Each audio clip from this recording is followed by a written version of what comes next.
California is the poster child of Democrat politics in action, with almost every single office across the state being occupied by a Democrat. But then why is the topic that we're arguing over today, who will be California's governor? Well, usually it would be whoever is the most popular Democrat, but this year we have an interesting situation. But before we get into what the current situation is, let's go back in time to understand it more.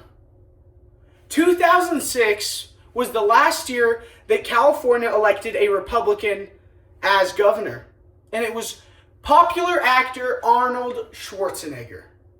Since then, there hasn't been a single Republican elected to a statewide office. In the last governor election, the Republican lost by almost 20%. And that was considered a relatively good showing. But then why today are we just arguing over who will win it? Won't it simply just be the most popular Democrat? Well, obviously, and unpredictably, no. Because California has what is called a jungle primary system, where every single candidate running for office is on the ballot of the primary. Republicans, Democrats, Independents, Green Party, Libertarians, they're all on the same ballot. And there's a huge possibility that there couldn't be a single Democrat, there might not be a single Democrat on the ballot for California governor this fall. And that is because of the influx and the huge amount of Democrats on the ballot. It used to be an even more serious problem for Democrats, but currently there are 10 candidates running, 8 Democrats and only 2 Republicans. Even though there is a huge majority of Democrats in California, there's a possibility that the top 2 people who make it to the general election this November are Republicans. But that all recently happened, or the big shakeup in the election happened when popular Congressman Eric Swalwell resigned from Congress over sexual abuse allegations. He was the front runner. He was who would be considered the favorite in the election. That also led to another candidate in the Democratic Party, Betty Yee, dropping out. So currently, you have 6 candidates, or 8 candidates that are Democrat and 2 candidates that are Republican, with 6 more Democrats on the ballot. Currently, as of polls from the New York Times as well as other different sources, there have been Xavier Becerra. He might have seemed like a no-name, or even a 2nd or 3rd place candidate, or even way down the road in the 4th or 5th. But with the dropout of Swalwell, he has had an increase in support. And if there's a Democrat and a Republican on the ballot, which there most likely will be, then the Democrat will most likely win. That's almost a given fact. But what could happen is what some Democrats are terrified of. Like I said previously, there's a possibility of there being 2 Republicans on the ballot. Enter Steve Hilton and Chad Bianco. Chad Bianco is a popular sheriff from Riverside County, and Steve Hilton is a British American.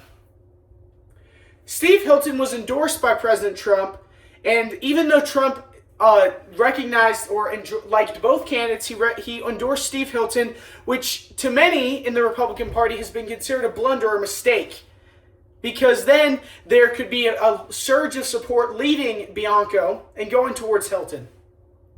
But what could happen is that there's the possibility, as of 2 recent polls by the New York Times, or published on the New York Times, the 2 leading candidates have been Steve Hilton followed by Chad Bianco.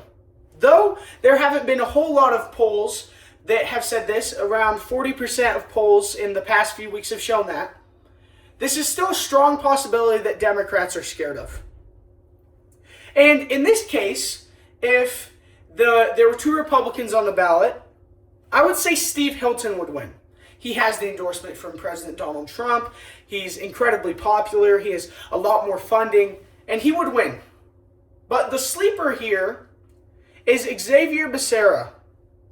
He is leading the pack even when splitting the vote with 7 other Democrats. Xavier Becerra he was considered a second or third in the Democratic Party. But with the dropout in support and endorsement of many Democrats, he could be the potential future governor of California. Though everything seems to be shifting in his directions, what might have been a Democrat lockout, where the Democrats are locked out of the election, seems to be turning. Because recently there have been more and more Democrats either dropping out of the race or being forced to drop out or pressured to drop out. And this is only helping Becerra. There are polls with him leading or being the number one candidate, even when competing with 7 other Democrats.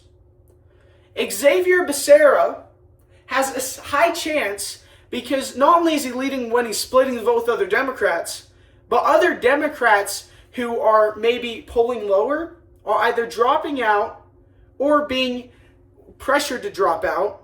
With the election only happening in a couple weeks, it all depends what happens from here.